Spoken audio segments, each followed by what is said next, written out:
할렐루야. 여러분, 오늘 하루도 승리하셨죠?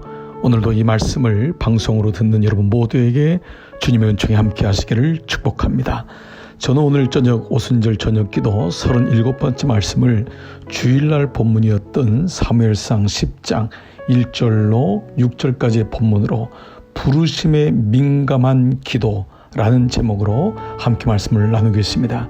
여러분, 이 말씀 기억나시나요? 바로 초대 이스라엘 왕이었던 사울의 부르심에 대한 말씀이었습니다. 1절은 이렇게 시작되었습니다. 이에 사무엘이 기름병을 가져다가 사울의 머리에 붓고 입맞추며 이르되 여호와께서 내게 기름을 부으사 그의 기업의 지도자로 삼지 아니하셨느냐. 하나님은 사울만이 아니라 우리 모두를 택하셔서 기름 부으십니다. 그 기름 부으신 이유가 뭐냐? 그분의 기업의 지도자로, 그분의 기업을 우리에게 맡겨서 선한 청지기가 되어 잘 섬기고 하나님의 부유하심에 동참한 자가 되라고 하는 것이 목적인 것입니다. 그러므로 그 기업이 여러분 자신도 되고 여러분의 허락하신 자녀, 기업, 그리고 가정, 몸된 교회, 이 모든 것이 그분이 주신 기업일 것입니다. 기업은 유산이라고 했죠. 유산은 제비뽑기에서 나왔다고 했습니다. 그러므로 내가 애써서 힘써서 노력으로 만든 것이 아니라 하나님이 내게 주신 것을 잘 관리하고 그것으로 이윤을 남겨 하나님의 기쁨이 되는 바로 선한 청지기가 되는 것이 우리를 기름 부으신, 선택하신 이유라는 것입니다. 오늘 이 말씀을 통해 우리는 세 가지에 민감해야 된다고 했습니다. 우리에게 주신 기업을 하나님의 영광으로 쓰임받기 위하여 세 가지의 날마다 하나님 주시는 부르심이 있습니다. 하나님의 소리입니다. 그러므로 기도는 우리가 하나님께 어떤 것을 요청하거나 요구하는 기도 이상으로 하나님이 주시는 그 부르심, 소리에 민감한 것이죠. 세 가지 루트가 있다고 했습니다. 첫 번째 무엇이었죠? 그렇습니다. 우리의 상실이나 우리의 빼앗김 혹은 연약함, 무너짐이 오히려 주님의 부르심으로 우리는 인식하는 것입니다. 기도의 사람은 이것을 잘 압니다. 낙심하거나 실패하는 것으로 멈추지 아니하고 앞나기를 잃어버린 것이 오히려 사무엘을 만나고 하나님의 기름 부음 받으시는 사건까지 감을 아는 것입니다. 그러므로 기도하는 사람은 여러분 실패가 실패로 끝나지 않습니다. 오히려 그 실패 속에, 상실 속에서 하나님의 일하심을, 장차 구원이 어떻게 이루어질 것을 보는 것입니다. 성경적인 말씀 위에 구속사적인 큐티는 예수 그리스도의 구원이 있어야 됩니다.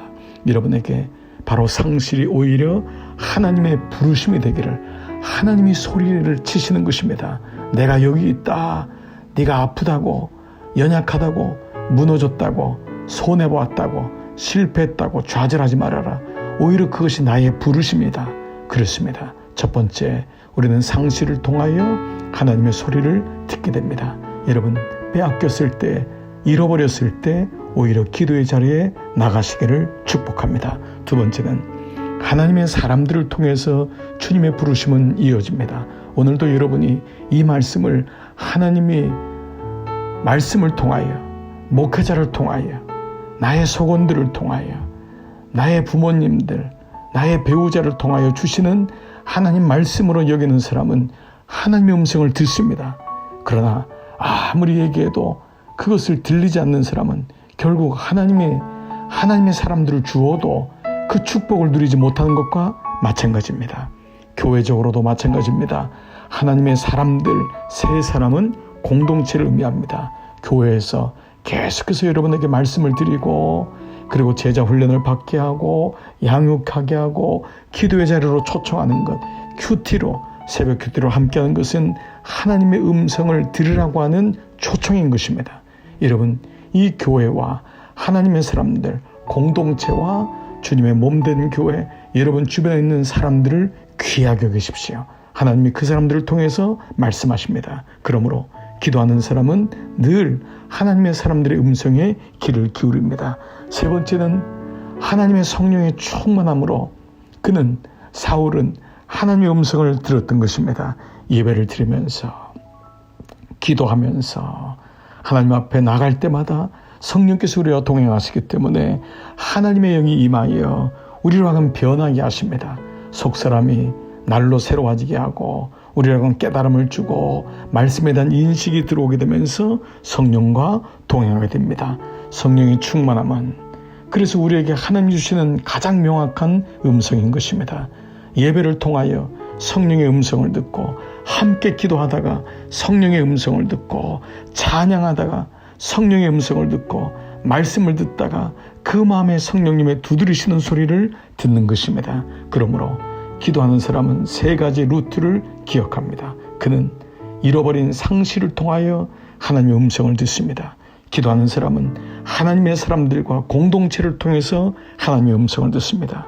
기도하는 사람은 바로 성령의 내주하심과 성령의 동행하심으로 늘 하나님과 접속되어 주님과 함께 가는 인생을 살게 되는 것입니다. 오늘 한 날도 이 은혜로 여러분 기도의 자리로 나가시기를 바랍니다. 기도할 때 하나님께서 말씀하십니다.